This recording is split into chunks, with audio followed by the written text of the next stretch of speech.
Jelas. Kalau sampean bisa klaim lewat DNA, DNA juga mungkin secara ilmu objektif Pak Rektor. Masalahnya juga bisa disuap kan? Saya sering dibantah orang-orang itu.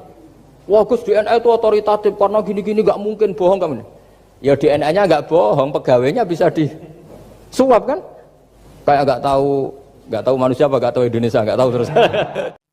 Assalamualaikum warahmatullahi wabarakatuh. Pada kesempatan yang sangat berbahagia ini kita akan memang sebuah video di mana dalam video tersebut Gus Baha menyenggol sedikit masalah tes DNA.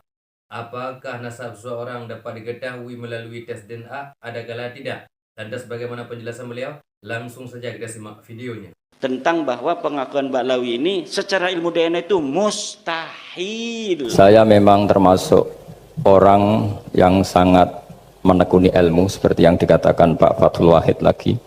Dikatakan lagi berkali-kali bahwa memang penelitian itu saya berkali-kali bilang tidak harus orang-orang pinter banget sebetulnya, karena perangkat yang disediakan Allah ini juga menyediakan untuk orang-orang bodoh, dan itu hikmah terbesar dari Islam. Jadi Islam ini bisa difahami orang pinter juga oleh orang-orang yang nggak pinter. Saya punya kenangan tentang ilmu astronomi, kita belajar falak itu jelimet Pak Fathul Wahid, jelimet sekali. Ketika ada perdebatan misalnya awal Ramadan itu Ahad sama Senin, sama lagi misalnya Ahad, Minggu sama Senin. Karena kita ini di pesantren kalau bilang Minggu itu kadang dilarang, harus bilang Ahad. Apalagi kiainya Pak Fathul Wahid di Kudus, Kiai Turehan itu fanatik, itu nggak boleh orang bilang Minggu, harus bilang Ahad. Yang lucu itu ada seorang kiai yang sangat fanatik terhadap Islam, itu nggak mau kalendernya ditulis kenaikan wafat Isa Al-Masih.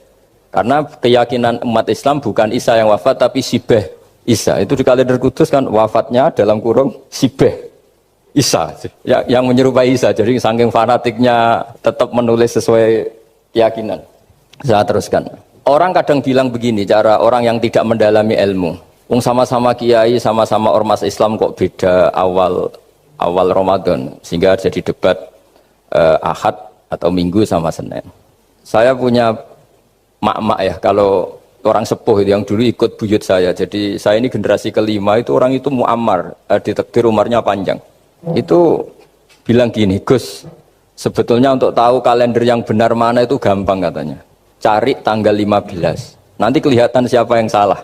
Ternyata betul, kalau dihitung Ahad, nanti 15-nya misalnya jatuh hari apa, nanti kelihatan ternyata pas yang dikatakan 15 versi Ahad itu bulan belum purnama.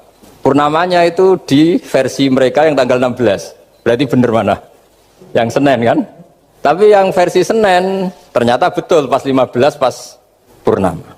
Artinya apa? Allah menyediakan perangkat untuk menguji Senin apa Ahad dengan cara awam, yaitu nunggu tanggal 15. Artinya gini, kata siapa yang tahu itu hanya orang pinter gitu. Orang awam juga bisa tahu. Karena agama ini milik bersama, ya, milik orang pinter, milik yang tidak pinter. Sehingga dalam pola-pola Islam, di antara madhab Syadzili, madhab Thariqah Naqsyabandiyah, itu beliau di antara kampanyenya gini, kata Thariqah Naqsyabandiyah, Thariqah kami ini yastawi fistifadatiha ar-rijalu wasibyan. Popularitas Thariqah saya mudahnya difahami ini antara orang pinter yang sudah dewasa sama anak-anak kecil ini sama. Kenapa demikian? Kalau dalam filosofi kebenaran itu ada pepatah fa'innal haqqo adharu min syamsidz dhahirah. Kebenaran itu lebih jelas ketimbang matahari di siang hari. Sehingga mereka dengan mudahnya mensifati Allah misalnya adz-dzahir, zat yang begitu jelas. Kenapa Allah begitu jelas? Karena ulama dulu cara kalau dalam bahasa pondok mensifati, menstatuskan alam raya ini maujud. Maujud itu ada. Di mana-mana sesuatu yang ada itu ya diciptakan oleh yang ada. Masa Anda ada kok menciptakan yang ada? Sehingga mereka tidak pernah tertarik sama paham komunis, ateis bahwa alam ini dimulai dari ketiadaan. Pertanyaannya adalah bagaimana sesuatu yang tiada menyebabkan yang ada. Sehingga ulama dulu pinter, sifat wajib itu apa? Wujud. Karena alam raya ini kadung wujud, kadung maujudat, maka Allah harus wujud. Berhubung wujudnya Allah itu wujud penyebab, harus qadim atau harus awal. Masa penyebab datangnya terlambat dulu yang jadi efek dari penyebab itu. Sehingga mereka dengan gampangnya mensifati Allah adz-dzahir, zat yang begitu jelas. Sehingga Imam Sibawayh ahli nahwu itu juga mengenali Allah lewat teori nahwu. Beliau bilang Allah itu siapa? Allahu a'raful ma'arif, zat yang paling mudah dikenali. Nah sehingga tadi seperti yang dikatakan Pak Rektor, sebetulnya perangkat ilmu seperti tadi menemukan bulan itu diantaranya ditemukan kalau bulan tuh nggak rata itu ya lewat teori gambar karena sekian jarak punya akibat sekian punya misalnya kita melihat gunung kelihatannya indah padahal di situ ya ada lubangnya ada pohon yang tertebang ada pemandangan yang nggak indah tapi gara-gara dilihat dari jauh semuanya indah. Maka disarankan orang yang baru gak suka istrinya terus melihat dari jauh, tinggal minggat lah kira-kira. Kalau ditinggal minggat 2 bulan itu mesti cinta lagi itu. Kan fungsinya baru kelihatan itu. Tapi kalau dekat terus tuh mesti sama neknya lah kira-kira gitu sama mangkelnya itu.